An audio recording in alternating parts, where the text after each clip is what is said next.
Oh, enggak. Sudah. Ya.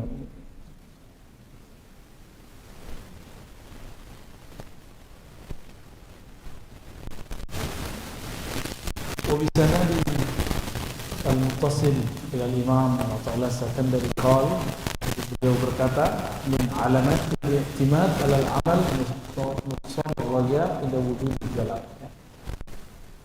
Min yang berarti dari atau di antara, alamat bagi di bahasa Indonesia tanda-tanda, alamat nih gitu ya. Tapi alamat dalam bahasa harian kita artikan tempat tinggal ya, address ya. Tapi alamat dalam bahasa Arab dari kata alam, alam artinya tanda.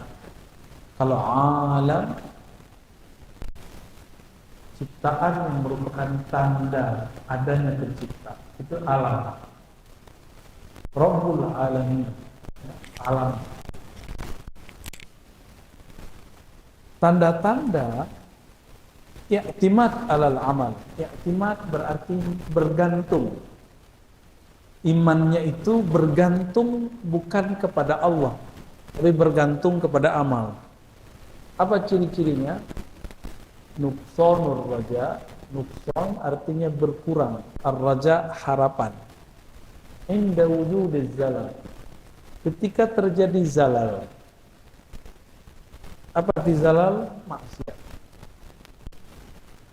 Tergelincir dalam maksiat disebut zalal. Ciri-ciri orang tidak bergantung kepada rahmat Allah, tapi bergantung kepada amalnya. Dia nggak pede ngangkat, nggak percaya diri dalam berdoa jika dia maksiat. Kalau dia zikir dulu, baru yakin. Bagus, bagus. Cuma saya sudah sering bertanya kepada jamaah, Allah saat kita taat, Allah saat kita maksiat sama? Sama. Setelah kita doa, setelah kita zikir, setelah kita melakukan amal soleh, dengan orang yang selesai bermaksiat, Allahnya kan nggak berubah. Lalu kenapa doa itu atau harapan itu menjadi tidak kuat ketika selesai maksiat? Putus asa kepada Allah, berarti dia berprasangka kepada Allah Subhanahu wa ta'ala. Ini bahayanya. Maka berdasarkan ini, Al-Imam Asy-Syarqawi ini kita punya sanad ke beliau, ini pensyarah kitabnya. Hikam teksnya disyarah. Begitu juga Ibnu Ayyad ya, mereka sepakat mengenai ada tingkatan-tingkatan hamba dalam beramal. Yang pertama, yang bergantung dengan amalannya supaya dapat pahala. Jadi kalau ada hadis atau ada testimoni dari seseorang, semangat beramal. Kalau nggak ada testimoni, nggak mau beramal. Contohnya, kalau baca Al-Waqiah, rezeki lancar. Bener? Jadi karena ada yang testimoni, kita jadi percaya. Coba kalau nggak ada yang testimoni, masih percaya nggak? Nah itu masalahnya.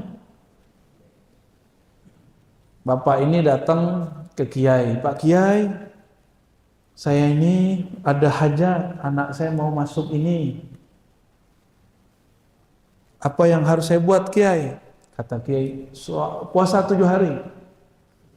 Loh apa hubungannya? Takdirnya kan sudah ada.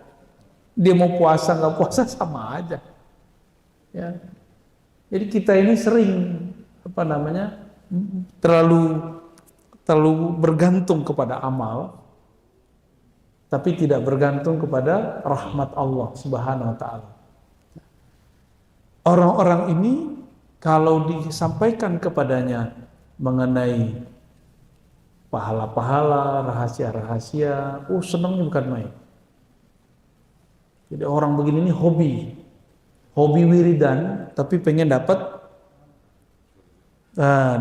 pahala-pahala. Ustadz banyak level ini, Pak. Ustadz banyak level ini. Amalnya amal fisik. Ibadahnya ibadah fisik. Maka ketika ada persoalan akhir zaman, apa kata mereka? Oh, ini sudah akhir zaman, sudah banyak kekacauan. Mari banyak-banyak ibadah. Ibadah apa? Ibadah fisik. Yang nggak nyambung. Kalau akhir zaman, yang diperlukan bukan banyak ibadah, tapi banyak ma'rifat. Ma'rifah. Ibadah juga, tapi ibadah ruh. Karena banyak hari ini, orang-orang yang rajin tahajud, rajin puasa, rajin sedekah, takut dengan corona. Benar nggak? Terus untuk apa dia sholat kalau masih takut sama corona? Kita hati-hati boleh, takut nggak boleh. Bisa bedain nggak? Kita sih hati-hati, cuma nggak boleh takut. Ntar gimana? Ah, ini was-was. Lo buang aja sholat yang kemarin itu. Pertanyaannya diulang lagi, emang Tuhan kita, Allah sebelum corona sama sekarang sama nggak? Sama. Takdir Bapak berubah nggak? Meninggalnya kapan? Kan nggak berubah. Mau ada corona nggak ada corona nggak ngaruh, Pak. Meninggal ya meninggal. Orang kalau sudah paham begini, diancam orang nggak takut. Kenapa? Dia sudah tahu ajalnya di tangan Allah Subhanahu wa Ta'ala. Nggak ada perasaan-perasaan was-was. Jadi was-was itu muncul karena kurang berbaik sangka kepada Allah Subhanahu wa Ta'ala. Ini level pertama nih. Ini kalau disebut di kitab tuh level ubad. Ahli ibadah tapi tidak berilmu. Ahli ibadah tapi tidak mengenal yang disembah. Jadi orang begini, dia berpikir ibadahnya bisa beli surga. Gimana, Pak? Orang-orang begini nganggep ibadah dia selama ini bisa menyelamatkan dia. Maka saya kaget sekali ketika ada seorang pendakwah ngancem-ngancem aparat, terus bilang, saya sudah dakwah sekian tahun, saya sudah ibadah sekian tahun. Macam-macam kalian nama saya. Loh, apa urusannya mau diibadah berapa ribu tahun, tidak ada urusan. Kalau kita tersinggung gak usah bawa-bawa ibadah kita, itu gugur, Pak, langsung. Kalaupun dia sudah ibadah 1000 tahun, gugur dia ngomong begitu. Saya tunggu di dalam kubur. Lah, apa urusannya? Ini hati-hati nih begini-ginian ya. Hati-hati, Pak, yang begini-ginian. Ibadah kita yang gak khusyuk itu dibanggain. Lucu gak? Khusyuk gak, Pak, sholat isya tadi? Kusut ya. Baik. Jadi ini ahli ibadah, rajin ibadah karena ada testimoni. Ibarat orang kerja, jika ada lemburan dapat tunjangan, dia mau lembur. Jiwanya mental karyawan. Jadi ini ahli ibadah mental karyawan. Paham maksudnya? Coba, udah lembur, tunjangan nggak turun, ngeluh nggak? Besok masih mau lembur nggak? Nah, ini nasibnya orang ini. Dapat testimoni dari orang, baca waqiah ya, ente biar rezeki lancar. Dibaca sama dia. Udah 7 hari, nggak ada efek. Rezeki masih gitu-gitu aja. Udah 9 hari, terus udah mau 40 hari. Padahal baru dibukanya 40 hari. Udah 38 hari, nggak ada juga. Udahlah, berhenti aja. Padahal 2 hari lagi, Pak. Rumusnya begitu, 40 hari. Contoh, ini contoh, Pak. Contoh kalau mau mengambil perhatian Allah Subhanahu wa Ta'ala. Allah ini kan suka diambil perhatiannya. Berprasangka kepada Allah SWT. Akhirnya mikir, saya ini doa sekian tahun, apa Allah nggak denger ya? Tuh, suuzon nggak sama Allah? Ya kan? Nah, orang suuzon begini, Allah tuh nggak suka sama dia, Pak. Cuekin aja sama Allah. Allah nggak suka sama orang begitu. Ini ahli ibadah mental apa? Mental pegawai. Ya, mau pegawai swasta sama aja. Kalau nggak ada fee-nya nggak datang. Kira-kira begitu. Lo ustadz juga banyak begitu pak. Nggak ada fee-nya, fee dikit nggak mau dakwah. Sama juga. Begitu juga. Jadi ada dai mental pegawai, ada pak. Wah, fee dikit nggak usah. Siapa sih nggak senang sama duit? Tapi apakah duit itu kebahagiaan kita? Kan enggak. Ya kita sih butuh. Tapi kebutuhan kita kepada Allah lebih. Ya. Orang kalau dekat kepada Allah, rezeki kan di tangan Allah. Kalau dekat sama Allah baru terbersih, Allah kasih. Itu sering terjadi kepada orang-orang yang mengenal Allah Subhanahu wa Ta'ala. Yang membersihkan sesuatu ke kalbu, Allah juga. Benar. Kan Allah juga yang bersihin. Tapi itu terbersih di kalbu, bukan di sini Pak, bedain. Kalau terbersihnya di sini, Allah nggak akan kasih. Tapi terbersihnya di sini, Allah kasih itu langsung. Baik, jadi ada hamba-hamba yang beramal mentalnya apa? Mental pegawai. Kalau pahalanya besar dia kejar, kalau nggak besar dia nggak kejar. Ada pegawai tapi dablek tuh nggak dablek Pak. Ini contoh nih di masjid ini ada soalnya, ya saya nggak tahu siapa orangnya. Nabi bersabda, satu bab ilmu yang engkau pelajari afdal min mi'ati raka'ah, daripada 100 rakaat. Di Ibnu Majah disebutkan juga 1000 rakaat. Terbitlah matahari, dia baru dengar kajian dari ustaz. Kalau sholat syuruk sama dengan haji dan umroh, tamah, sempurna. Dia kan nggak tahu ini maksudnya haji umroh sunat, bukan wajib. Satu bab ilmu sama umroh gedean mana? Ilmu. Tapi karena semangat ingin dapat, jadi nafsu bukan semangat, nafsu ingin dapat pahalanya, nggak tepat. Orang lagi dapat pahala 1000 rakaat, dia tinggal untuk ngejar 2 rakaat. Begitu nggak? Ya, selamat. Nah, banyak orang begitu banyak. Ilmu ini mengajarkan kepada Allah yang disembah. Sholat 2 rakaat belum tentu khusyuk kepada yang disembah. Tinggian ilmu. Paham di situ ya? Jadi kalau di sini, ini kan kajian tiap Sabtu Minggu ada ya. Kalau Ustadz lagi jelasin, syuruk, tahan dulu lah. Jangan sholat pakai nafsu. Sholat itu pakai ilmu. Gitu ya. Ntar kalau ada lagi tegur kalau perlu, selesai dulu dia sholat, nanti ajak ngobrol.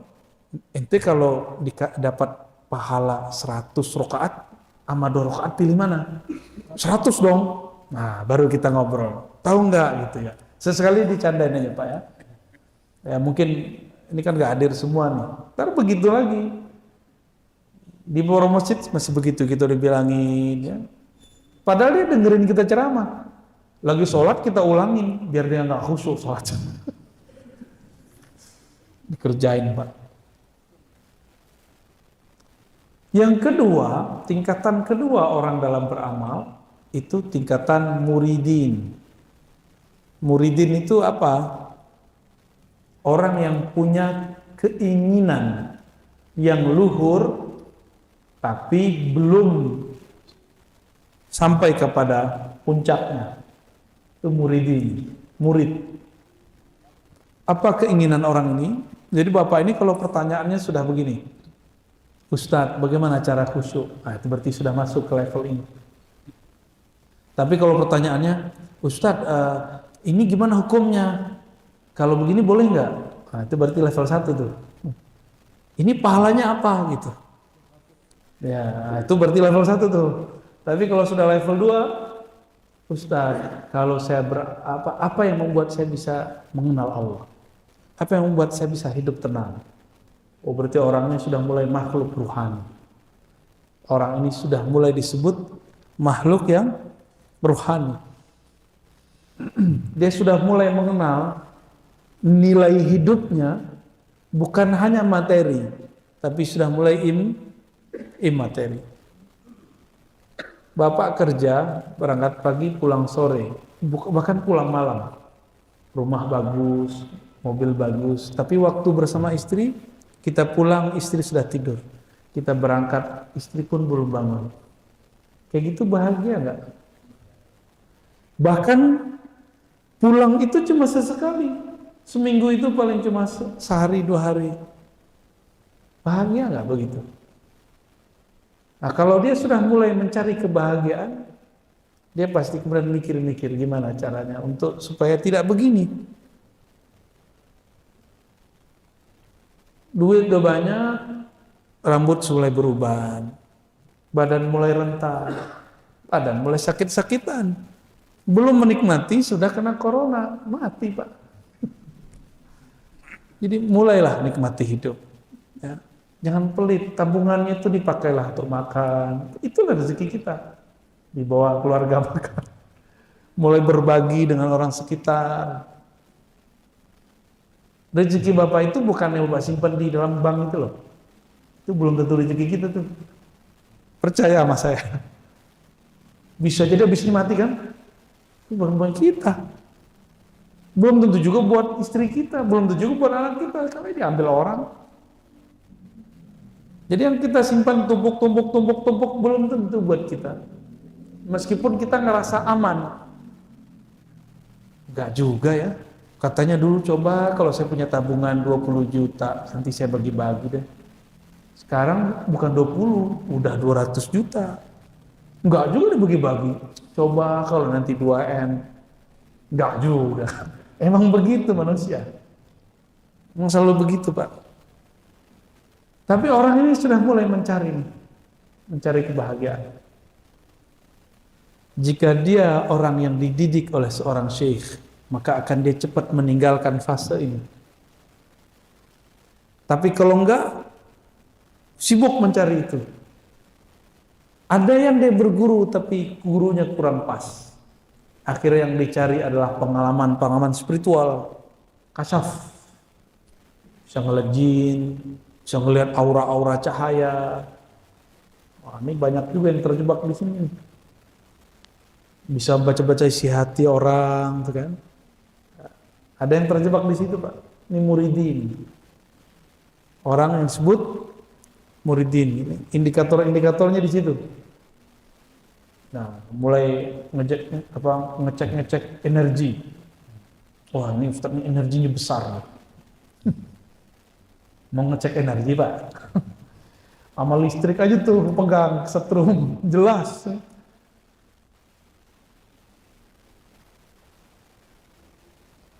Ini harus cepat-cepat ditinggal ini. Karena ini pun belum disebut hamba hakiki. Ya, harus naik ke atasnya lagi. Apa itu? Arifin. Orang-orang yang arif. Apa arti arif dalam bahasa Arab? Arif berarti orang-orang yang kenal kepada Allah. Orang-orang kenal beda sama tahu loh Pak ya. Bapak tahu Luhut nggak? Tahu kenal nggak? Bapak kenal Joe Biden nggak? Kenal. Tahu doang, kenal mah enggak ya.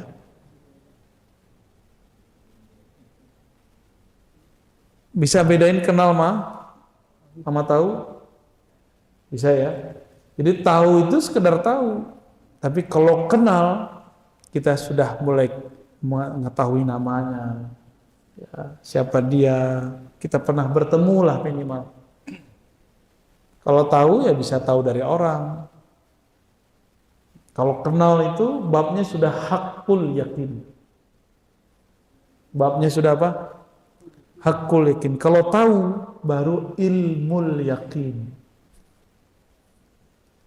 Udah pernah lihat Luhut belum? Anggap aja udah ya. Namanya ainul yakin. Baru lihat. Kalau hakul yakin itu kenal. Bahasa Arabnya ma'rifat. Orangnya disebut arifin. Orang-orang yang arif. Kalau saya sudah kenal Allah, maka sholat itu apapun keadaannya pasti saya sholat. Itu. Kalau kita sudah kenal Allah, maka kita tahu apa yang kita miliki di badan ini atau harta itu bukan punya kita. Karena Allah mengatakan lillahi ma fis samawati wal ard. Milik Allah lah apa yang di langit, apa yang di bumi. Bumi tubuh kita ini.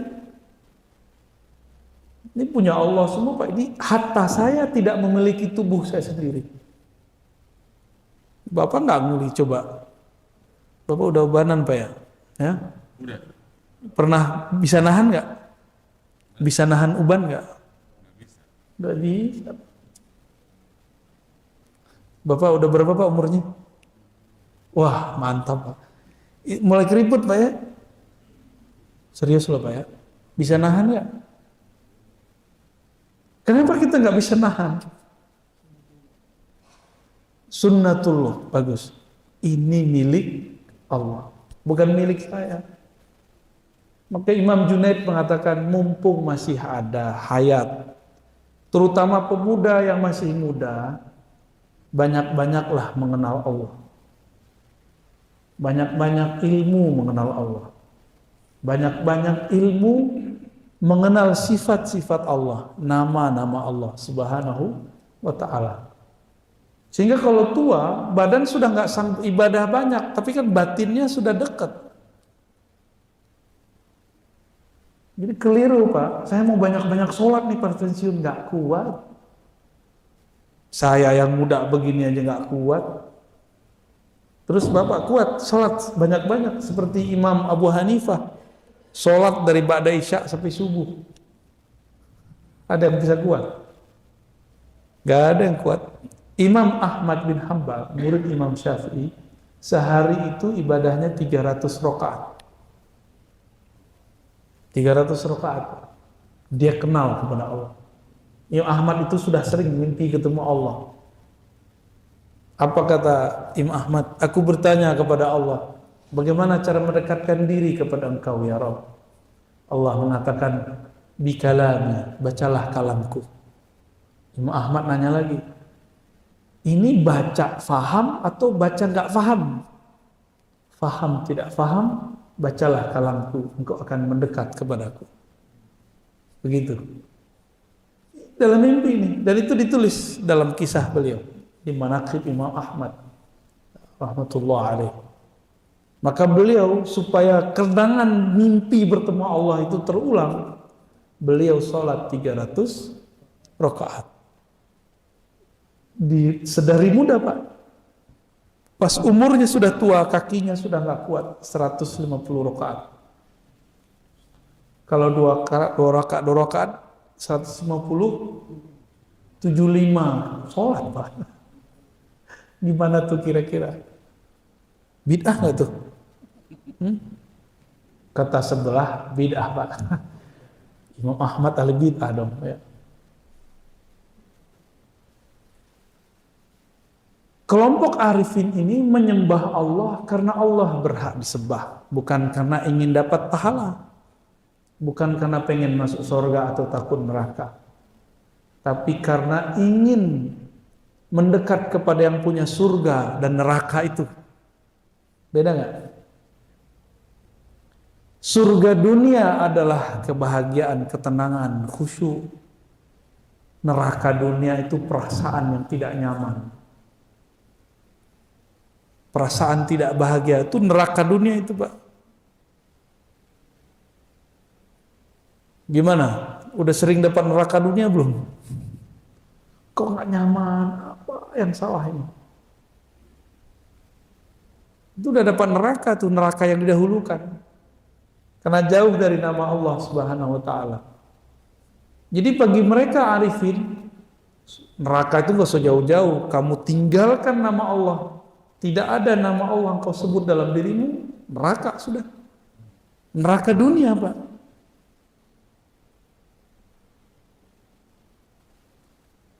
Maka mereka ingin bersama Allah. Jadi nyembah Allah itu bagi mereka nggak cari bahagia, bukan menghindari galau. Sholat bagi orang-orang yang kenal Allah, mau galau, mau bahagia, mau khusyuk, mau kusut, bagi dia sholat aja. Dia tidak mencari lagi. Yang penting aku bersama Allah Subhanahu wa ta'ala. Beda ya. Maka orang begini nggak butuh curhat-curhat ke siapapun. Dicurhatnya hanya kepada Allah, selesai. Bapak kalau curhat ke hamba, ke teman, ya, ke kekasih, bisa kecewa. Apalagi ke Ustadz sok sibuk. Emang gak ada waktu. Hatta dia sama dirinya dia gak punya waktu kalau Ustadz itu. Dia mau alim, dia ngajar orang. Maka mulailah berdialog dengan Allah, perbanyak istikharah, sholat hajat. Itu cara kita curhat kepada Allah Subhanahu wa ta'ala. Udah tahu cara curhat kepada Allah. Lagi sujud atau habis sholat 2 rakaat, kita ngobrol kepada Allah. Allah dekat bukan? Di mana Allah? Dekatnya gimana? Tadi saya nanya Pak, nggak bisa nahan uban kan? Berarti uban itu kalau tanya ke dokter, nutrisi yang biasa dikasih ke rambut yang hitam itu nggak dikasih lagi. Benar?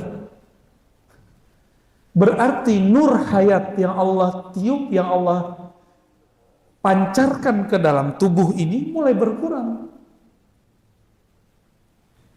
Mulai berkurang, Pak. Apa artinya? Kalau kita membaca la ilaha illallah wahdahu la syarikalah lahul mulku wal hamdu yuhyi wa yumit. Ada yuhyi, ada sifat hayat, ada nama muhyi, mumit di tubuh ini. Di badan kita ini. Dekat kan berarti?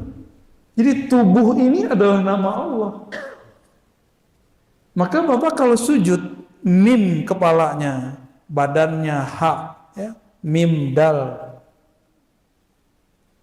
Jadi tubuh kita ini ada replika daripada nama Nabi Muhammad sallallahu alaihi wasallam. Nabi Muhammad itu batinnya sujud terus kepada Allah. Maka dalam riwayat yang sahih Bukhari, setiap kali Nabi minta syafaat kepada Allah untuk membantu hamba-hamba, itu Nabi sujud, Pak. Itulah jawaban. Jadi Nabi ngapain naik ke aras? Nabi sujud di aras itu. Semua nabi-nabi dapat posisi di aras Allah, bertingkat. Tapi yang bisa menembus aras sampai ujungnya itu cuma baginda Nabi Muhammad SAW, dan beliau sujud di situ.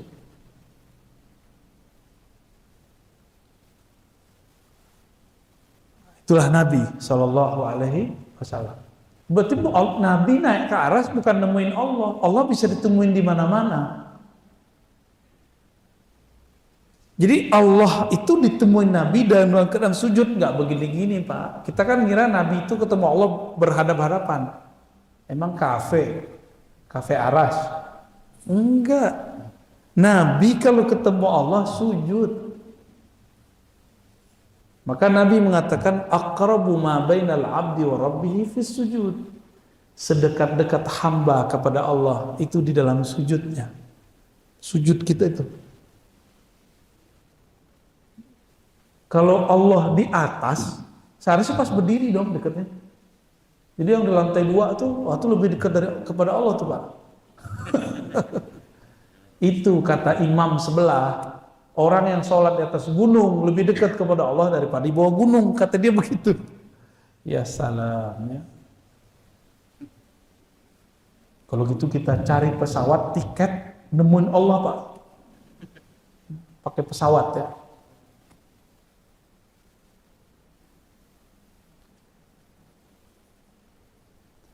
Arifun, orang yang menyembah Allah karena Allah layak disembah. Orang yang membaca kalam Allah karena itulah cara komunikasi kepada Allah. Terus apa maksud Nabi ngomong? Kamu baca Quran satu huruf sama dengan 50 atau satu 10, kalau berwudu 50. Itu untuk orang level 1. Jadi Nabi ini kalau ngomong sama sahabat itu ada level-levelnya. Pemula dikasih hadis itu. Baca Quran nih satu huruf sama dengan 10. Kalau kamu sholat sekian. Kalau kamu sholat dalam keadaan wudu segala macam dikasih sekian. Itu pahala-pahala, kebaikan-kebaikan yang disebutkan untuk motivasi para pemula di kalangan sahabat. Paham? Ya. Abu Bakar begituin enggak? Enggak. Umar enggak laku sama Umar begitu. Tapi mereka, para sahabat kalau mengajarkan pemula lagi disampaikan hadis itu. Itulah mimpinya Imam Ahmad tadi. Baca kalam Allah itu adalah media terdekat kepada Allah karena Quran itu kalam. Quran itu bukan mushaf itu, Pak. Itu mushaf, tulisan yang merekam kalam Allah. Tapi kalam Allah bukan itu. Itu mushaf namanya. Mushaf Al-Quran, bukan Al-Qurannya. Karena dia merekam, maka kita wajib menghormatinya. Itu adalah kertas dan tinta-tinta. Benar nggak? Sayyidina Utsman ketika selesai menyalin ada 6 mushaf, maka beliau memerintahkan bakar semua mushaf selain mushaf saya. Apakah Umar termasuk, Utsman termasuk penista agama? Enggak. Jadi Bapak kalau Quran udah tua, udah lecek gitu ya, daripada kebuang-buang, robek-robek, keinjek-injek, kan dosa. Lebih baik dibakar. Lebih baik niat membakarnya apa? Supaya tidak jatuh bukan pada tempatnya. Itu kejadian sama dengan dulu yang bakar bendera la ilaha. Tinggal ditanya, niat ente apa bakar ini? Niat dia apa masalahnya? Kalau niatnya membakar bendera kelompok yang sudah dilarang, itu sah. Tapi kalau niat dia menghina la ilaha illallah, baru di situ munafik atau kafir. Bisa bedain. Ya, itu tergantung niatnya. Ya, maka niat inilah yang Allah pandang. Cuma karena gorengan politiknya kenceng, maklum ya. Politik ini kan bisa digoreng-goreng ya. Kayak gorengan aja Pak ya. Baik. Kelompok pertama, puncaknya surga neraka. Maka kelompok pertama ini jika dia jadi ustadz atau jadi orang harokah pergerakan, ini biasanya jadi panitia surga neraka Pak. Orangnya suka neraka-nerakain orang tuh kalau ketemu maksiat. Hatta beda faham aja neraka gitu. Beda faham, neraka ente. Itu kelompok pertama tuh. Tapi apakah dia sholatnya nyaman? Enggak. Orang begini kalau sholat tuh enggak, gelisah. Dia sholat tuh sibuk dengan kiri kanannya, sibuk dengan orang di depannya, sibuk jadi juri, nunggu imamnya kapan salah. Ya salah. Ya, orang-orang begini nih kasihan. Walaupun dia secara keilmuan hafiz Quran, secara keilmuan mungkin tamatan mana gitu ya. Yang cerdas kan baru otaknya, kolbunya belum. Ya, kolbunya belum. Kelompok kedua, dia sudah mulai bagus secara ruhani, secara nafsiyah sebenarnya. Jiwanya sudah mulai tertata, sering puasa, sering tahajud, udah mulai sensitif, tapi masih senang dengan ilmu. Jadi salah arah. Dikira kalau bisa baca isi hati orang, baca aura orang, bisa melihat sosok-sosok di sekitar orang, oh berarti itu udah hebat. Enggak, masih ada tembus di atasnya lagi. Arifin. Maka saya minta kepada Allah dari dulu cuma Allahumma arifni at-tariq ilaik. Ya Allah, tolong ajariku jalan mengenal Engkau. Itu yang saya minta dari dulu. Ya muqallibal qulub, wahai yang bolak-balik hati. Sabit qalbi ala dinika wa ta'ati. Din itu makrifat artinya. Tetapkan hatiku dalam dinmu, yaitu mengenalmu. Wa ta'atik, sehingga aku taat kepada Engkau. Jadi kenapa kita masih durhaka kepada Allah? Karena kita nggak kenal Allah, itu aja masalahnya. Ya. Kita ini durhaka karena nggak kenal Dia. Bapak kalau kenal Dia berani durhaka nggak? Gak usah jauh-jauh deh. Ada orang mulia duduk Pak di depan. Bapak berani lewat ke depan? Nggak berani lalu lalang. Kalau mengenal adab, ya. Tapi kalau nggak kenal, lalang aja. Lu siapa gitu? Nggak kelihatan, dia nggak tahu siapa. Nah itu bedanya. Apalagi kepada Allah. Kalau orang sudah tahu kenal Allah, Allah di Mekah, Allah di sini sama? Sama. Ya sama ya. Allah di kamar, sama Allah di masjid sama nggak? Berani nggak maksiat di kamar? Nggak usah deh. Berani nggak maksiat di masjid? Nggak berani. Terus kenapa berani maksiat di kamar? Karena kurang kenal kepada Allah. Sederhana tuh. Ya. Tapi adakah orang maksiat karena lupa, lalai? Nah itu beda lagi babnya. Berarti Allah buat dia lalai sejenak. Itu beda bab. Maka ada pertanyaan kepada Imam Junaid, mungkinkah wali Allah melakukan perbuatan maksiat? Apa jawaban beliau? Itu takdir ketetapan Allah. Bahwa selain Nabi pasti maksiat. Selain Nabi pasti pernah maksiat. Jadi Bapak ini ngelihat saya bukan Nabi Pak. Pasti saya pernah maksiat.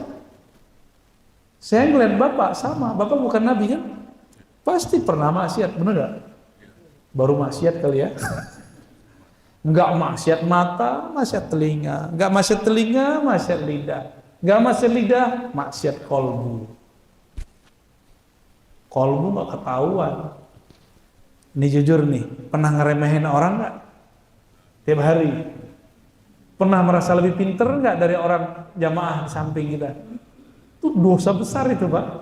Kiber namanya, sombong. Sholat terbersit nggak? Ingin disebut orang yang sholat? Udah kena itu sudah. Bukan riya namanya. Terbersit ingin disebut orang sholat. Jadi kalau sholat tuh langsung cari saf paling belakang imam. Tahu diri, mau duduk di belakang imam itu tahu diri Pak. Sok soleh namanya tuh ya. Pantas nggak kita duduk di belakang imam nih? Yang di belakang imam ini orang yang siap gantiin imam Pak. Oh kecuali antum memang merasa pantas gantiin imam karena merasa ilmunya paling benar. Ya. Dan banyak yang begitu Pak. Dia kalau ngerasa ilmunya lebih baik langsung. Tapi ada yang nggak begitu, lagi jos, lagi semangat.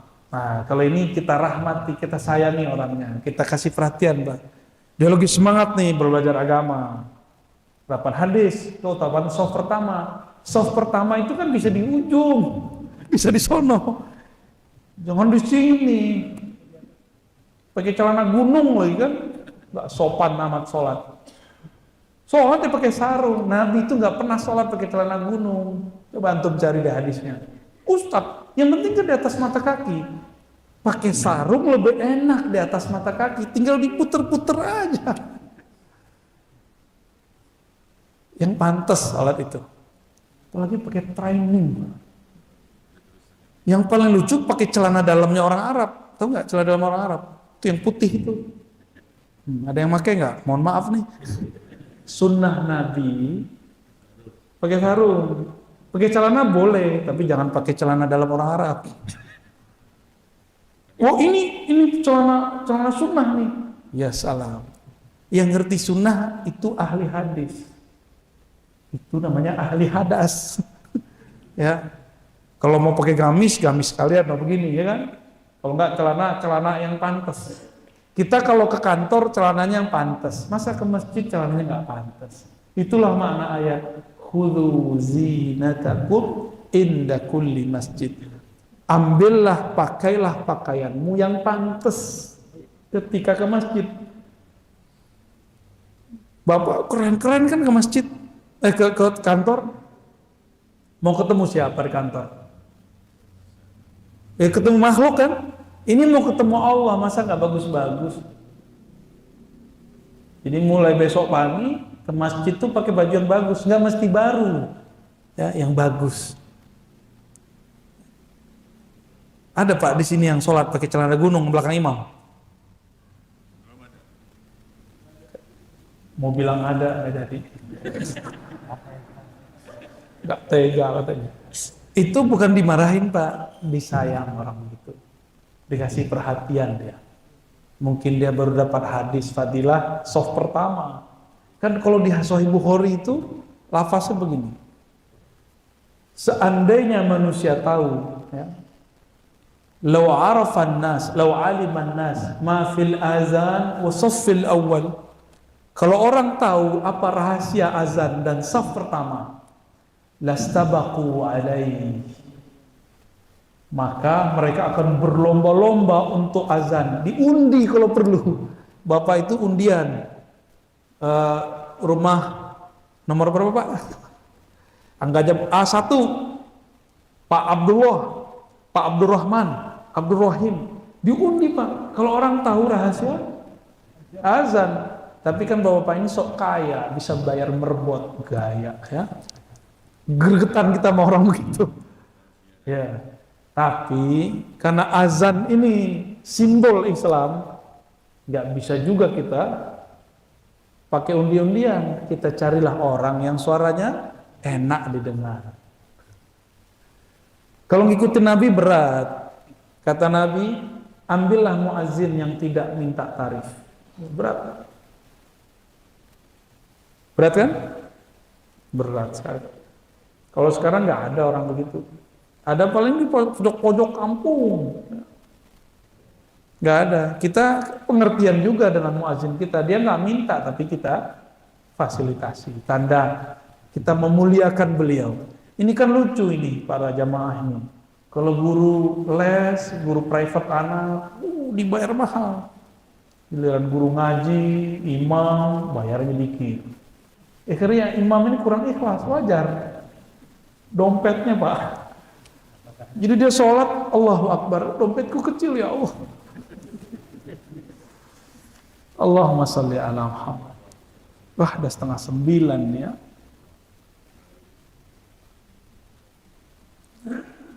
Kalau di kitab, nah ini kitab ini kan ditulis berdasarkan pemahaman pensyarah. Kalau kita di level 1, maka banyak-banyaklah riyadhah dan zikir. Ini versi beliau. Ini versi beliau ya. Karena versi Ar-Razi ada lagi Pak. Jika kita di level 2, mau banyak lagi riyadhah, mujahadah, banyakin puasa, zikir. Tapi kalau saya bilang gitu, ntar Bapak kabur semua. Ustaz, gimana caranya supaya hati ini bening? Saya kasih zikir, Pak amal ini sehari 11.000, 40 hari. Kabur paling. Ya. Pasti nggak mau ngaji lagi. Berat ngaji sama Ustaz itu.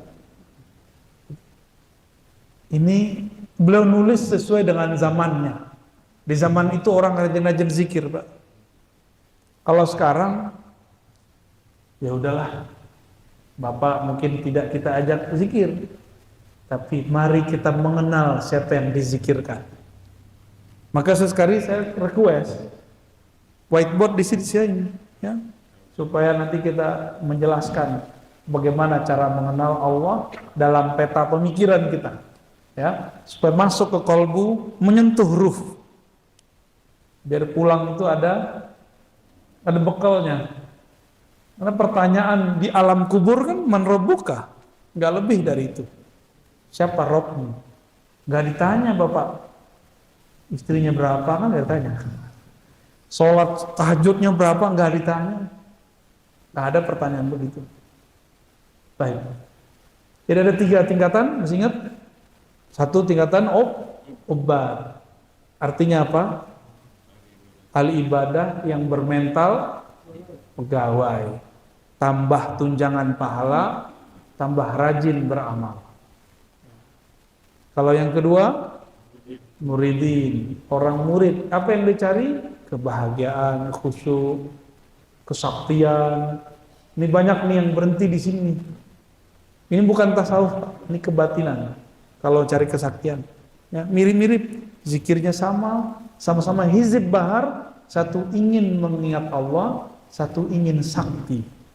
Sama-sama hizib bahar. Sama-sama baca ratibul haddad, satu ingin berzikir mengenal Allah, satu ingin memagar diri. Beda tuh.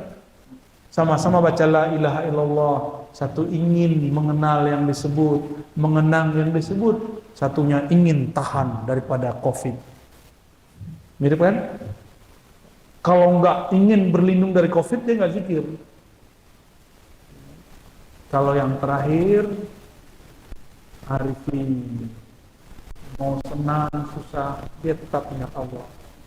Mau dia taat, mau dia maksiat, dia tetap kembali kepada Allah. Harapannya kepada Allah dalam taat sama harapannya ketika selesai bermaksiat. Nah, itulah Nabi Khidir. Nabi Khidir ini contohnya. Bis bunuh orang nggak berubah tuh, biasa aja tuh. Ini beda dengan psikopat lah ya. Psikopat kan mirip-mirip tuh, tenang, dalamnya galau. Arifin ini menyembah Allah karena Allah berhak disembah, memuji Allah karena Allah berhak dipuji. Kalau yang pertama memuji karena ingin ditraktir. Kalau yang ini memuji karena Allah layak dipuji. Pilih mana Pak? Punya teman muji kita karena pengen ditraktir, atau dipuji oleh orang yang emang dia memuji kita, bukan karena apa-apa. Pilih mana? Mana yang bisa jadikan teman? Yang kedua, maka mereka disebut teman-teman Allah. Itulah ahlullah. Mereka lah yang disebut wali Allah. Jadi sudah paham kriteria wali? Sederhana toh? Kesaktian ada di level 2, tapi di level 1 mereka nggak perlu sakti karena sudah bersama dengan Maha Sakti. Nah, kalau Bapak sudah paham begini, jangan salah lagi menilai wali. Wali itu arifin, bukan orang sakti. Ya, barangkali cukup Pak ya. Ada pertanyaan? Ya, apa Pak? Silakan. Oh, satu dulu ya? Saya mengenal tadi istilahnya, saya mengenal istilah tauhid, ada tauhid uluhiyah, tauhid rububiyah. Kemudian di buku Ustaz ada tauhid somadiyah, dan tauhid ahadiyah. Ya. Kemudian di tetangga sebelah ada yang menambahkan asma wa sifat dan ruhniyah. Mohon penjelasan Ustaz, apa ini yang kita pelajari tauhid kenal Allah? Kalau yang mau serius nanti pakai whiteboard aja Pak. Oh, baik. Karena nggak akan paham kalau nggak ada visualnya. Tapi saya jelaskan secara umum ya. Tauhid ahadiyah itu kul huwallahu ahad. Allah sendiri. Ahad itu artinya Allah sendiri, nggak ada siapapun bersamanya. Kalau as-samad, Allah ciptakan makhluk, makhluk itu memerlukan dia. Allah ciptakan aras, ar-roh yang memerlukan aras atau aras yang memerlukan Allah? Aras yang memerlukan Allah. Itu somadiyah. Ya. Somadiyah itu tauhid. Kalau dibahasakan bahasa awam umum disebut rububiyah. Ya, kalau ahad itu tauhid uluhiyah. Ini bukan versi sebelah Pak, versi ilmu ma'rifatullah. Ahad itu Allah mengesakan dirinya sendiri, dengan dirinya sendiri. Gak ada makhluk. Kalau as-samad, Allah mengesahkan dirinya sendiri lewat makhluknya. Jadi ketika Bapak sholat itu bab samad gitu namanya. Gitu ya. Al-Hallaj itu dia tembus kepada pemahaman ahad. Tapi dia lupa dia bertubuh jasad. Maka dia mengatakan anal haq. Tapi pas dia sadar, balik lagi kayak biasa lagi. Cuma kalau lagi mabuk, ekstase, begitu dia. Syekh Siti Jenar negeri kita ya, itu sama tuh. Dia mabuk dalam ahadiyahnya Allah Subhanahu wa Ta'ala. Kalau ahad nggak ada kita, nggak ada kami, nggak ada nahnu. Kalau orang kebatinan masih ada kami. Di dalam diri kami ada Allah, tuh kan? Allah kecil dong. Itu orang kebatinan. Untuk apa lagi sholat? Allah udah di dalam diri. Siapa yang ngomong begitu? Orang kebatinan. Berarti Allah kecil nggak? Ya kecil lah, gedein dirinya kan. Kalimat-kalimat begitu berbahaya. Kalau sudah disebut Allah ahad, tiada lagi aku, tiada lagi kamu. Ya. Tiada makhluk, yang ada hanya Allah. Oh kita nyatu, enggak ada penyatuan. Memang kita enggak ada. Di sisi Allah itu kita enggak berarti. Di sisi Allah kita tidak berarti. Itulah ahad. Bapak dari kemarin ngerasain enggak punya bayang-bayang? Nah kira-kira begitulah. Tapi jarang lupa, jarang inget. Kalau nggak saya ingetin kan nggak inget. Seumur hidup nih, merhatiin nggak bayang-bayang kita? Kecuali lagi jadi anak kecil, main-mainin bayang. Nggak penting kita ini mau. Maka carilah perhatian Allah Subhanahu wa Ta'ala. Nah itu. Kalau yang sebelah itu nanti kita jelaskan Pak, perbedaan uluhiyah rububiyah versi kita dengan mereka. Ada perbedaan mencolok. Jauh beda. Ya. Silakan. Assalamualaikum warahmatullahi wabarakatuh. Boleh Ustaz kita menggunakan standar pada amal itu sebagai trigger sebagai Boleh. Amal itu cuma untuk latihan. Disebut riyadhah. Karena tubuh ini butuh latihan, kita berlatih. Tapi jangan bergantung kepada latihan ini. Ini saya kasih tahu Bapak Ibu yang terhormat. Jika kita bergantung kepada amalan, Bapak sudah semakin tambah umurnya, berarti semakin sedikit dong amalnya. Terus harapannya berkurang dong. Kan begitu jadinya. Kalau kepada Allah itu kayak karyawan, semakin tua Bapak Ibu ini, semakin renta, semakin gak kuat ke masjid, semakin gak kuat berdiri lama, semakin gak kuat zikir duduk lama, bentar udah semutan. Ya. Maka bagaimana caranya? Kita harus mengenal bahwa Allah itu gak butuh sholat kita. Kita yang butuh sholat kita. Yang Allah perlukan dari kita cuma satu aja, bukan perlu juga ya. Allah itu ngelirik, apa yang dilirik oleh Allah? Kolbu. Itu dilirik, Pak. Kolbunya dari tadi dilirik Allah itu. Kolbunya arahnya kemana nih? Ingat dia atau ingat selainnya? Untuk men-trigger kolbu boleh pakai amal zahir. Nah itu baru. Nah, thoriqah dalam ilmu rohani gunanya untuk sampai ke sana. Makanya para ulama kita, Abu Yazid bilang, kalau murid-muridku, murid-murid ini melihat kami yang sekarang, mereka bisa zindik. Karena wali-wali itu udah gak banyak zikir Pak, udah biasa aja. Tapi kalau murid-murid ingin mengenal kami, kenalilah kami sebelum kami seperti ini. Bagaimana mereka dulu menjaga jamaahnya, sholatnya, wudhunya dijaga nggak pernah putus, qomat kamit nih nggak pernah berhenti, nggak pernah ngomongin orang, berat tuh. Sebelum mereka menjadi kekasih-kekasih Allah itu. Nah, ini kan Bapak ini terlalu dekat sama ulama, ketika udah jadi ulama nggak ngeliat gimana dia baca, dia belajar, ya kan? Ya, tafadhal.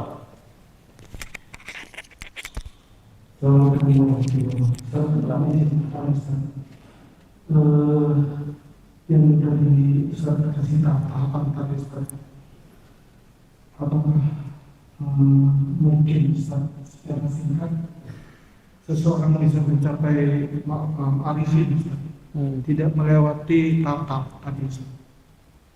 Jadi tidak ini sudah tiba-tiba dengan akal itu tiba-tiba dia udah sampai makrifat arifin. Mohon penjelasan Ustaz. Oke. Bisa nggak Bapak tiba-tiba nyampe ke Mekah? Bisa nggak tiba-tiba kita selesai S3 tanpa kuliah S1?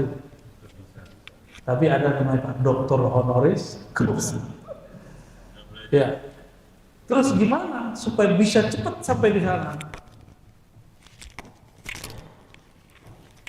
Ikutlah kendaraan orang yang sudah sampai. Itu cara cepatnya. Jadi supaya Bapak nggak mampir dulu jadi muridin, ikut pesawat arifin. Paham maksudnya ya? Supaya nggak diputer-puter dulu sama GPS, sama orang aja, langsung sama dia. Udah sama saya, langsung jalan nyampe kita. Dia tahu jalan-jalan tikus. Kalau GPS, jalanlah ada portal, putar lagi. Kira-kira begitu. Jadi caranya gimana? Bapak harus berburu dengan wali, minimal pangkatnya Al-Qutub. Karena dia sudah bertemu Allah Subhanahu wa ta'ala. Wali kutub itulah yang disebut arifin. Tidak semua wali sampai makamnya kutub. Kutub itu poros, Allah itu memandang kalbunya. Dia sudah pernah bertemu Allah. Dalam sebuah riwayat ya. Waman ra'allah lam yu'adzibuhu. Siapa yang sudah memandang Allah, maka Allah tidak akan menyiksanya. Cuma saya teliti nih riwayatnya tidak sampai derajat sahih. Namun sesuai maknanya dengan hadis-hadis yang sahih. Kita kan nggak bisa memandang Allah. Terus apa makna riwayat? Siapa yang melihat Allah, Allah tidak menyiksanya?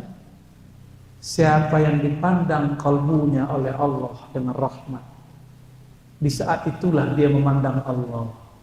Sesuai dengan hadis Sahih Bukhari. Jadi hamba-hamba yang Allah pandang, ada Pak hadisnya. Nazarallahu ilaihi. Ada hamba-hamba yang Allah tidak pandang dengan rahmatnya. Jadi kita ini, kapan kita bisa memandang Allah? Jika Allah memandang kepada kita. Kapan kita bisa ingat Allah? Ketika kita disebut oleh Allah. Jadi Bapak ini kalau zikir, terkoneksi lisan sama kalbu, itu Allah lagi nyebut kita tuh. Kan enggak?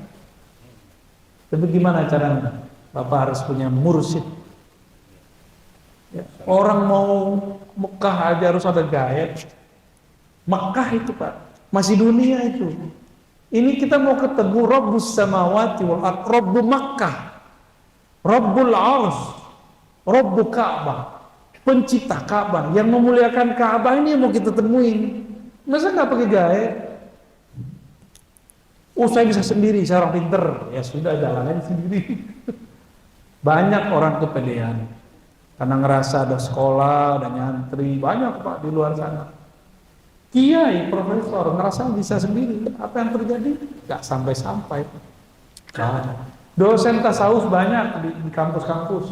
Hatta di Mesir itu banyak dosen tasawuf. Tapi yang mengamalkan tasawuf gak banyak. Yang ngejar hikam banyak Pak.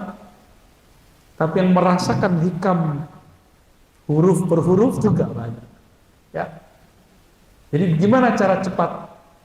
Cara cepat ikut kendaraan orang yang sampai ke sananya cepat. Percaya, itu kata kuncinya. Percaya kepadanya. Oh, ujiannya berat, mau ketemu itu berat. Jadi yang berat itu ujiannya, bukan menjalani.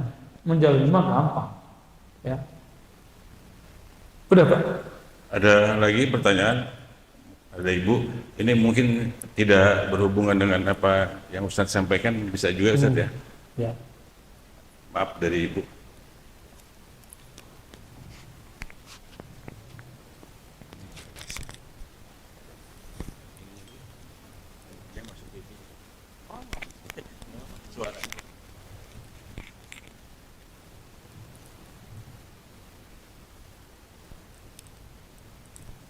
Assalamualaikum warahmatullahi wabarakatuh. Mohon maaf Ustaz jika dalam pertanyaan saya ini mungkin maaf dulu saya pahami. Yang saya mau tanyakan dari Ustaz sampaikan, kalau kita tidak boleh bersandar pada teman kita. Nah, yang saya jadi pertanyakan, bagaimana jika kita bersedekah, kita meniatkan dalam sedekah kita itu sesuatu yang diniatkan itu. Nah, apakah itu juga termasuk contoh saya sering dengar dari beberapa sharing di media itu kalau kita sedekah subuh itu kita meniatkan sesuatu. Terus kita ada sakit, kita dianjurkan untuk bersedekah. Nah, itu apakah itu dalam golongan kita masih bersandar pada sedekah itu sendiri? Baik. Nah, itu yang saya minta tolong dibantu dijelaskan. Terima kasih Pak. Baik, ini bagus ini pertanyaannya, karena banyak yang begitu. Tadi saya mengatakan jangankan orang awam, ustadz saja, itu banyak yang levelnya level ubah, hamba-hamba yang bermental pegawai. Itu banyak sekali. Maka ketika dia mengajar, itu yang diajarkan, karena masrob rohaninya, rasa yang dia dapat baru sampai di situ. Sedekah biar lancar rezeki, sedekah biar mengusir tolak bala, ya kan? Ya, sedekah supaya menyembuhkan penyakit. Pertanyaannya, udah sedekah nggak sembuh, masih mau sedekah? Ya,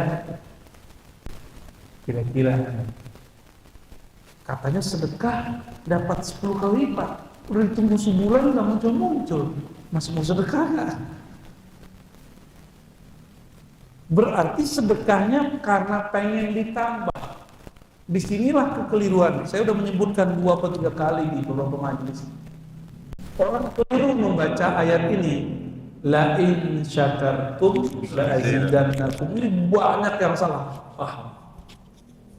Suara sih enak, pemahamannya nggak enak. Jika kamu syukur, Allah tambah. Dia lupa, lafaznya itu kan syukur dulu, tambah itu nanti. Maksud Allah, bersyukurlah engkau, urusan tambah menambah urusanku. Jangan dibalik, ingin ditambah rezekinya, syukur. Kan gitu mereka. Kan begitu kan diajarin, mau nambah rezekinya, syukur. Ya salah. Allah mendahulukan kata syukur, bukan mendahulukan kata tambah. Allah mendahulukan kata syukur, bukan mendahulukan tunjangannya. La in syakartum, bersyukurlah kepada Allah. Sadarilah bahwa Allah itu banyak jasa kepadamu. Jadi kalau saya menerjemahkan la in syakartum itu, sadarilah bahwa dia banyak memberi kepadamu. Kalau engkau sadar, maka akan terbayang semua, tersingkaplah dalam pikiranmu semua, ternyata Allah banyak memberikanmu. Maka sedikit satu tetes pun terasa banyak. La azidannakum, itu maknanya. Baru nanti orang tambah semangat bekerja. Ya Allah, udah banyak kok yang Allah kasih. Kok masih aja nantang-nantang Allah tuh ya? Kan kita nantang Allah kan, kayak mau bisa bayar Allah gitu. Paham ayatnya? Kayaknya masih ada yang merekan-rekan nih. Saya ulangi, ayatnya mendahulukan kata syukur. Kamu sadari nikmatku, syukuri, itu syukur. Urusan tambah menambah aku yang urus. Gitu maksudnya. Syukur aja. Syukur itu ma'rifatul mun'im, ma'rifatul ni'am. Ada 2, masih ingat? Saya pernah ngomong di sini, Pak. Ya, syukur itu dua. Kelompok 1 dan 2 yang tadi, dia bersyukur karena ada nikmat. Kalau nggak ada, nggak syukur. Kalau bertambah nikmat, bertambah syukur. Ini kelompok 1 dan 2. Kalau kelompok yang ketiga, mau ada nikmat, gak ada nikmat, tetap syukur. Karena ada nggak ada itu ternyata hijab di sini. Allah itu memberi detik per detik, cuma pikiran yang suuzon kepada Allah, kita mengira nikmat lagi nggak ada. Bener? Ya. Kita yang suuzon sama Allah. Kita berprasangka kepada Allah kalau nikmat lagi kurang, lagi seratnya Ustaz, bener serat beneran ntar. Maka gak usah ngeluh-ngeluh depan orang. La isyakartum tuh gini. Kalau ada nih orang, kita kan takut dimintain. Terus gue, pandemi lagi susah, supaya nggak dimintain, orang nggak minta pinjaman. Kan begitu maksudnya. Siap-siap dalam waktu 3 hari antum akan mengalami kesusahan yang tidak ada habisnya. Saya udah ketemu Pak banyak orang begitu. Jadi kalau ada nih orang minta sama kita, jangan nunggu diminta lebih hidir. Ini kan momennya, lagi di jalan ada yang minta, jangan lebih hidir nih, kasih ya. Emang kalau bukan lebih hidir nggak ngasih? Begitu. Emang kalau bukan malaikat nggak ngasih kita? Di Quran itu nggak ada ayatnya ngasih Nabi Khidir itu nggak ada. Nabi Khidir nggak butuh duit kok. Terus yang ada apa? Berilah orang-orang yang fakir, miskin, keluarga-keluarga dekat, itu yang ada. Jadi Bapak kalau mau menyadari Khidir, berilah orang-orang yang dekat. Bahkan orang udah minta aja nggak dikasih. Nunggu mau ngasih Nabi Khidir, ya salam. Paham di situ ya? Ya, maka kita harus naik ke level yang tinggi, ma'rifatul mun'im, mengenal yang memberi. Kalau Bapak saya sudah kenal siapa yang memberi, sedikit pun terasa besar. Sedikit nih terasa besar. Cuma kalau belum kenal, wah ada tikus Pak. Ikut kajian. Curut. Mau ikut ngaji dia. Ya, sudah. Ada lagi Bapak Ibu? Udah jam 9. Ustaz masih ada acara? Ya. Masih ada acara lagi? Oh enggak. Bebas Pak. Satu lagi Pak, Boleh. hubungan dengan pertanyaan Jironi tadi Pak. Bentar. Allah itu keluar banget ya. Ini memang pertanyaannya agak ini sedikit. Jadi seolah Allah itu memerlukan untuk ekstensinya itu dia memerlukan diciptakan umat untuk menyembah dia. Loh kok begitu? Ya kan apakah kalau tidak diciptakan umat itu Allah tidak menjadi Allah, tidak ada menyembah dia. Bahaya ini. Oh bahaya di mana? Bagus. Ini pertanyaan orang pintar begini. Ada ayat Wallahu ghaniyun 'anil 'alamin. Allah itu nggak butuh alam. Bapaknya alam kan. Ibadah itu muncul dari alam kan. Allah nggak butuh. Makanya dalam hadis yang sahih, yang panjang, kemudian ditaruh sebagai 42 hadis pokok dalam beragama oleh Imam Nawawi, dimasukin hadis itu. Ya, arba'in. Seandainya semua makhluk taat kepada Allah, tidak menambah kekayaan Allah. Yang nambah kaya kita. Seandainya semua makhluk itu maksiat kepada Allah, kufur kepada Allah, tidak akan mengurangi kekuasaan Allah. Terus untuk apa Allah menciptakan kita? Suka-suka Allah. Makanya dalam kalam-kalam qudsiyah ilham para ulama ditemukan. Jadi para ulama kita itu mereka dapat ilham bahwa Allah itu waktu menjelaskan ayat-ayat Al-Quran muncullah ilham itu. Salah satu ilham yang mereka dapat, Allah berfirman, kuntu kanzan makhfiyan Aku ini perbendaharaan yang tersembunyi. Perbendaharaan yang kanizan. Sesuatu yang unik tapi tersembunyi. Fa ahbabtu an u'rafa. Ini beda dengan uhibbu. Ini ahbabtu. Beda loh Pak. Kalau uhibbu, Allah butuh. Tuh digodain curut kan Pak. Jadi beda ya. Beda ahbabtu dengan uhib, itu dibedakan tuh. Walaupun lafaznya mirip. Ya. Lalu aku suka-suka, kira-kira begitu. Kalau terjemahan saya lah ya. Walaupun mungkin terjemahan ustadz lain beda sama saya. Lalu aku suka-suka lah. Ya, iseng-iseng lah kira-kira begitu. Aku suka dikenal. Nah inilah maka saya sebut yang maha narsis itu hanya Allah. Selain Allah nggak boleh. Yang pengen terkenal itu hanya boleh Allah. Selain Allah harus menumpang tenar kepada Allah. Ya, maka orang yang menumpang tenarnya, masyhurnya kepada Allah, masyhurnya abadi. Itulah Nabi, itulah para wali. Mereka kalau Allah pengen tenarkan dia tenar. Ada yang tidak. Ya. Ada seorang wali nggak mau dikenal, meninggal kuburnya bahkan dipesenin jangan kasih batu nisan. Ada seorang ulama punya akses kepada penguasa.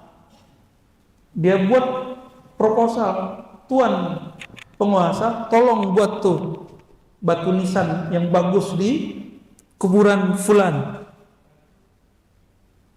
Dibuat, setiap kali dibuat besoknya hancur. Setiap kali besoknya hancur, kena hujan lah, kena angin lah, ada hancur. Tiba-tiba ada seorang waliullah datang, negur yang soleh ini. Yang di dalam kubur ingin tersembunyi, kenapa engkau ingin membuatnya terkenal? Tuh ada yang begitu Pak. Maka kita terserah Allah aja lah. Allah maunya apa kita kasih. Suka-suka Allah. Aku ingin dikenal. Fa khalaqtul khalqa. Maka aku ciptakanlah makhluk. Apa kalimat berikutnya? Fa'arafuni bi. Lalu mereka hanya bisa kenal aku bi. Bi itu bisa artinya bi sababiyah, karena aku mengenalkan diriku, bukan karena dia menyembahku. Makanya saya dari awal udah sering mengatakan lebih penting menyembah yang dikenal atau ibadah dulu. Mengenal dulu baru ibadah.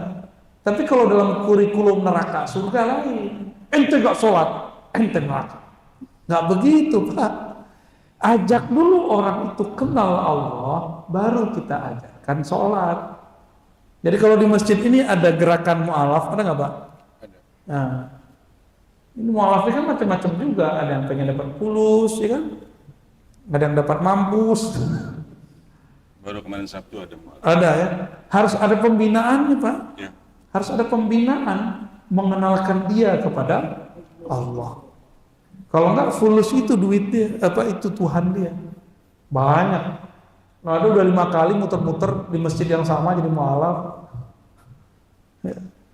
Pengurusnya nggak ngerti karena dia datangnya sekali 3 tahun. Baik. Ada Paham lagi? Ya? Bapak Ibu?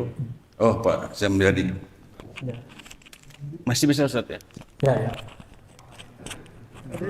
Apa-apa. Assalamualaikum warahmatullahi wabarakatuh. Berkaitan dengan pertanyaan ibu tadi Pak, apa yang bisa sebab tadi mengenai sedekah. Misalnya suatu sholat di masjid, kalau nggak salah, masjid ini juga pernah mengadakan Jumat berkah supaya memakmurkan masjid, sehingga jamaah banyak yang datang dan hadir. Ini juga ada susu berkah. Jadi kita memberikan sesuatu kepada jamaah agar mereka bisa sholat di musola itu, bisa sholat di masjid tersebut. Apakah ini mungkin bagaimana Pak Ustaz? Karena yang kita lakukan ternyata ini antusias daripada jemaah asal bisa bertambah jemaahnya, terutama suku berkah. Nah, dan sumbangan yang dari jemaah lain juga ada perhatian, dia akan menyumbangkan hartanya untuk suku berkah itu, untuk para jemaah yang hadir untuk sholat subuh berjamaah. Oke. Pertanyaan saya Pak, bagaimana hukumnya kita ini, apakah ini bisa kita lakukan terus-menerus di sholat tersebut? Terima kasih Pak Ustaz. Wassalamualaikum warahmatullahi wabarakatuh. Assalamualaikum. Perlu digarisbawahi, kajian ini bukan untuk Bapak malas-malasan ibadah, ya. Jadi tidak bergantung kepada amal, bukan meninggalkan amal. Bedain ya. Tolong digarisbawahi, jangan salah paham. Jumat berkah, subuh berkah itu bukan bagian dari ini, tapi bagian dari trik Bapak berdakwah. Ya, trik berdakwah. Namun orang yang hadir mungkin dia terkena masalah ini. Dia datang karena ada makanan atau ada pembagian sembako. Untuk tahap awal boleh. Karena dia baru bab obat. Kenapa ke masjid? Apa namanya Pak masjidnya? Nikmah. An-Nikmah. Emang banyak nikmat di sana. Ya. Kita kalau subuh berkah dapat sarapan gratis. Kalau sarapan mah biasa Pak ya. Kita kalau sholat di situ dapat beras 5 kilo. Wah. Penuh. Oh itu penuh besok tuh. Untuk awal nggak apa-apa, nggak masalah. Tapi mau sampai kapan Bapak begitu kuatnya? Orang-orang ini jangan langsung dikasih, diajak dulu ngaji. Ya. Teman-teman saya berdakwah di beberapa wilayah, itu jamaahnya harus ada makan siang nih Pak, kalau nggak mau datang. Berarti dia sendiri begitu, sama. Beberapa ustadz juga masih begitu.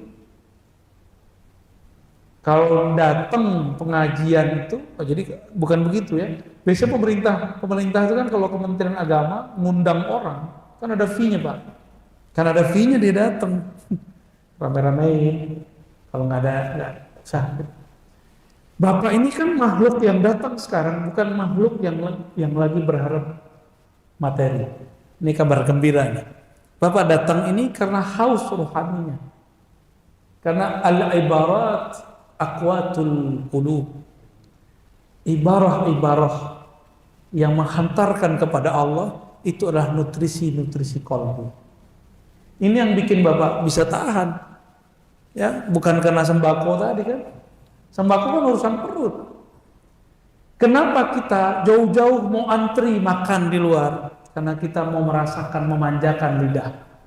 Kenapa Bapak ini mau di jam yang seharusnya sudah istirahat, masih bangun? Karena ingin memanjakan kolbu. Maka sebagai kabar gembira, sering-seringlah begini, nanti kolbunya kenyang, masuk kubur dia bisa jawab apa yang akan ditanyakan kepadanya. Amin. Amin ya rabbal alamin. Ya. Tapi jangan senang dulu, ini belum seberapa. Ya, kalau kami ngaji dulu dari jam 12 sampai jam 3 sampai jam 4. Bapak gak kuat tuh Pak ya. Boleh, tapi semuanya ngorok. Ya, bangunnya kalau curut lagi jalan. Baik. Begitu Pak ya. Ya, cukup. mungkin Ustaz bisa ditutup Pak Mas. Baik Bapak, saudara, sahabat yang akan Allah. Kita bersyukur kepada Allah karena Allah menggerakkan hati ini, badan ini untuk menikmati kalam-kalam darinya, kalam-kalam dari wali-walinya. Kitab ini ditulis seorang wali Allah, Al-Arif Billah Ibn Atta'illah Sekandari. Semoga Allah mengumpulkan kita bersama nabinya, bersama wali-walinya, bersama guru-guru kita nanti. Allah masyurna ma'a nabiyyina Muhammad sallallahu alaihi wasallam. Assalatu wassalamu alaika ya sayyidana ya Rasulullah. Salam atas engkau wahai baginda Nabi Muhammad. Salam atas engkau wahai penghulu alam semesta. Allahumma syfa'na bi syafaati nabiyika Mustafa Muhammad SAW. Ya Allah, berikan kami syafaat nabimu, syafaat yang besar, syafaat yang utama. sehingga kami la nuhasab wa la nu'azzab, sehingga kami tidak dihisab, kami tidak diazab. Amin ya rabbal alamin. Sallallahu alaihi Muhammad walhamdulillah. Assalamualaikum warahmatullahi wabarakatuh.